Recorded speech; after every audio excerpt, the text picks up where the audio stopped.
மாலை விட்டு யாரம்மா மாலை இட்டு வேற வச்சிருப்பாரு இல்ல உன்னுடைய கணவர் ஆமா நான் சாமி கோயிலுக்கு விரதம் இருக்கிறேன் என் வாயில கெட்ட வார்த்தை வராது நான் சாமி மனசு நீ பேசவே இல்ல ஆமா இது மட்டும் பேசுறதுல சத்தியமா நான் இது வரைக்கும் நான் ஏதாவது கெட்ட வார்த்தை பேசினா இல்ல இந்த பிள்ளைகிட்ட ஏதாவது தப்ப தவறு நடந்துச்சுன்னா நான் பாக்கலப்பா சாமி மனசு அடுத்த வருஷம் ஐப்பு கோயிலுக்கு மாலை போடுறவன் விரதமா இருக்கிற கம்முன்னு இருக்கணும் விரதத்தை கெடுத்து கூடாது திருமணம் செய்து தொடாது பேசு ஐயோ ஏன் இப்படி எல்லாம் எந்திரிச்சு வர்றாங்க மறுபடியும் புயல் வந்துருச்சு மழை இப்படியே ஒவ்வொரு மாசத்துக்கும் புயல் வந்து 10 பேர் சொன்ன மாதிரி போயிட்டு இருக்கு நான் மாலையிட்டு என் கணவர் யார் தெரியுமா வார்த்தைக்குள்ள லவ் சொல்லி கேட்டு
என்னம்மா ஏங்க ஏங்கள் எதுக்கு பிள்ளை பேண்டுக்கிட்ட உட்காந்துருக்குதுப்பா நான் சொல்லல நான் தான் சொன்னல சாமி மனசை நான் கெட்ட வார்த்தை பேச மாட்டேன்னு என்னங்க ஏங்க இப்படி மேமூச்சிக்கு மூச்சு வாங்குது ஏங்க இதோட கணவர் பேர் கேட்டதுக்கு முதல்ல சுந்தரம் அப்படின்னு ரெண்டாவது சுரேந்தர் அப்படின்னு மூணாவது பேர் என்னமோ சொன்னேன் அதுக்குள்ள நான் மரத்துல விட்டுட்டேன் சொன்னா ஆமா சுந்தரன்னா உன்ன சொன்னேன் என்ன சொன்னியா ஆமா அப்புறம் சுரேந்தர்னு சொன்னது அவரு இரு சொல்றேன் அம்மா நான் திருமணம் செய்தேனே பொட்டக்குள்ள இப்படி மேமூச்சிக்கு மூச்சு கொஞ்சம் கூட உங்களுக்கு மனுஷலுக்குமே இல்லையா என்ன பண்ணிட்டோம் மதாலக்காரா மெதுவாதான் அடியா ஏன் இவ்வளவு வேகமா அடிக்கிறான் பொட்டக்குள்ள மூச்சு வாங்குது தெரியல ஏதோ ஆயிடுச்சு பின்னாடி வேற என்னங்க ஏங்க நான் திருமணம் செய்த என் கணவர் யாரு என் அன்பிற்கும் பண்பிற்கும் பாசத்திற்கும் உரிய என் பிராணபதிகள் ஆனந்த் கணபதி ஐயோ நீதாமா பிராணபதி என்றால் பிராணம் என்றால் உயிர் பதி என்றால் கணவன் சரி என் பிராணபதி ஆகிய உயிருக்கு மேலான கணவன் ஆமா அவர் பேர இந்த வாயால நான் எப்படி தாண்டி சொல்லிட்டேன் வாயால சொல்லாத கண்ணு பின்னாடி கொச்சில புர்ரு நீளமா சொல்லு கண்டுபிடிச்சிடும் அதுல சொன்னா பொட்டிக்கு சேரும் அதுல சொன்னா சேருமா பொட்டிக்கு அதுல சொன்னா குழலுக்கு சேரும் எப்படி அதுலயும் பொருள்னு சத்தம் தான் வருது இதுலயே சத்தம் வருது கணவரின் பேரை வாயால சொன்னா அவருக்கு ஆயுள் குறைஞ்சு போயிருமோ அதுதான் இப்ப எனக்கு வர வர சத்து குறைஞ்சிட்டே போகுது கை கால விளவல பெட்ரோல் கை கால விளவல போகுது என் கூட்டுக்காரி யாராவது கேட்ட பழிச்சுன்னு சொல்லி போடுறாள எங்கம்மா உங்க கூட்டுக்காரன்னு கேட்டா போதா அத பாரு முட்டிக்காடு புண்டு வாங்க கிடக்கலாம் பாரு சாராய கடையில அப்படின்னு சொல்லுவா போய் அவங்களையும் கூப்பிட சொல்றியா நானும் என் கூட்டுக்காரி கேட்டா எனக்கு பொண்டாட்டி வாங்க பொண்டாட்டி சொல்லுங்க பொண்டாட்டி அப்படின்னு மரியாதை கேட்டேன் அப்படி இருந்தாலும் என் வீட்டுக்காரர் பேர் எனக்கு தெரியும் எங்க அம்மந்திருப்பவர்களுக்கு தெரியாதல்லவா அவங்களுக்கு எப்படி அம்மா தெரியும் அதற்காக இவங்க புருஷனை பொதுவழியா விட்டுருக்கிற எல்லாருக்கும் தெரியறதுக்கு தானே புருஷன் சொன்னா தானே தெரியும் அதற்காக அவங்களுக்கு வசூல் சொல்றேன் சொல்லு என் கணவர் ஆகப்பட்டவர் பொன்னு லோகத்தை பொற்பிடமாக ஆட்சி செய்து வரக்கூடிய சரி சுரேந்திரன் என்று சொல்லக்கூடிய தேவேந்திர மன்னன் சுரேந்திரனா தேவேந்திரனா ரெண்டு ஒண்ணு ரெண்டு பேர் ஒருத்தருக்கா ரெண்டு பேர் வச்சிருக்குது ஆமாங்க சரி சரி சரி இப்படி தேவேந்திர மன்னனை திருமணம் செய்து என்னடி சொல்ற இல்லம்மா உங்களுக்கு ஒரு கல்யாணம் ஆயிடுச்சுன்னு சொன்னீங்க ஏதோ காலகாலத்துல ஏதாவது பூச்சி புழு இருக்குதா பூச்சி அது என்ன புழு இன்னும் இருக்க முடியாது பூச்சி இல்லண்ணா அப்படி இல்லண்ணா பூச்சி புழுவுனா விவரம் தெரியாதா பூச்சினா பொட்ட புள்ள கம்முன்னு இருக்கும் புழுவுனா ஆம்பளை பையன் நின்றுகிட்டே இருக்கும் அந்த பூச்சி புழு இருக்குதான்னு கேட்டேன் ஏங்க உங்க போட்டோ ரெண்டு கொடுத்துட்டு போங்க எதுக்கு 30 கும்பிடுறதுக்கு நினைவு அர்த்தமா வச்சுக்கலாம் அடுத்த வருஷம் சாமி கும்பிடுறதுக்கு கூட்டாடுறதுக்கு ஆமா தேவேந்திர மன்னனை திருமணம் செய்து ஏதோ ஆணோ பெண்ணோ இருக்குதாமா இருவரும் இன்ப சுகத்தில் ஈடுபட்டு ஏன் ஈடு போட்டுக்கிட்டீங்க ஐயோ இன்ப சுகத்தில் புணர்ந்து உணர்ந்துன்னா உடலுறவு அப்படின்னா குடலூர் தான் குடலுறவு எல்லாம் சாவம் இல்ல நீ பாட்டு குடலூர் ஈடு போட்டு எந்த கோயில் ஈடு போட்டுருக்கீங்க ஆண் பெண் சேர்க்கை சேர்க்கையா பள்ளிக்கூடத்துல சேர்த்துறாங்களா அதுவா அது இல்லையா 21000 செலவு பண்ணி கொண்டு போய் சேர்த்துட்டு வந்துட்டேன் அது வந்து இதுல பூந்து இது வந்து அதுல பூந்துருச்சு எதுல அதுல மாயா இதுலயா அது வந்து இதுல பூந்து அது போய் இதுல பூந்து என்னம்மா சொல்ற எங்களுக்கு என்று யார் யார் பிறந்தார்கள் யார் யாரு அவர் பெயர் என்ன அறிவிக்கிறேன் ஆமாம்மா தெரியும்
திருமணம் செய்து மொத்தம் எத்தனை குழந்தைகள் கேட்டேன்.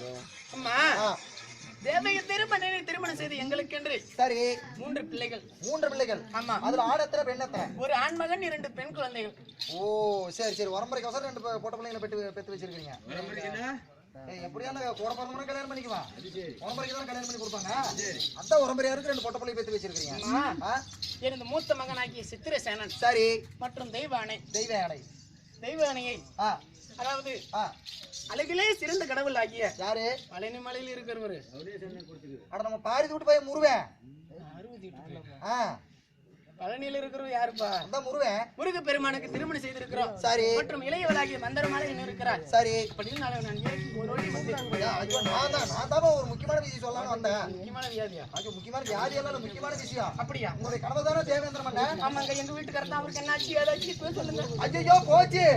ஐயோ போச்சு. ஐயோ போச்சு. என்னன்னு தெரியல. இங்கே சொல்லு. கண்ணீர் வடிக்கலாம். என்னங்க ஆச்சு எங்க வீட்டுக்காரருக்கு? ஒண்ணுமே அவளமா அவர் தான் கையோட கூட்டிட்டு வர சொன்னாரு. அப்பனா இங்கே காட்டு. இத்தனை சனம் இருக்குது. பேஜுக்குள்ள வேணா. ஐயோ எங்க வீட்டுக்காரரை காட்டு. வீட்டுக்காரர் தானே? வா கை பிடிச்சு கூட்டிடா. என்னது அப்படியா? வா இத கையில பிடிக்கிறாரு. கை போய் 2 ஜாயின் பண்ணி விடுறமா. ஏப்பா இதானே நம்ம வீட்டுக்காரி. இன்னும் உனக்கு நடப்பு எடுக்குது. என்னமோ சொல்ல முடியாதா? என் தாத்தா மாதிரி இருக்கிறாரு. யாரு? அவருக்கு பட்டு ஒரு நாளைக்கு போய் பாரு. சும்மா சாயந்தரம் ஒரு 7 மணிக்கு வண்டி ஸ்டார்ட் பண்ணாரு. லோட கட்டின்னு